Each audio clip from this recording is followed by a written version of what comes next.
Let's make spaghetti squash with lentil marinara. The recipe is in the description box below. Preheat your oven to 200 degrees Celsius or 400 degrees Fahrenheit. Cut the squash in half lengthwise. Scoop out the seeds.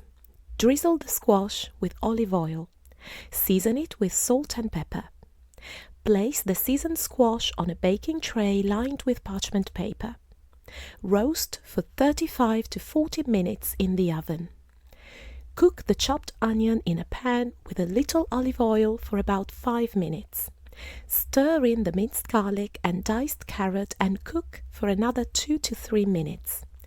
Add the cooked lentils, chopped tomatoes, tomato paste, oregano, basil, salt and pepper. Stir well. Let the sauce simmer gently for 15 to 20 minutes, stirring occasionally.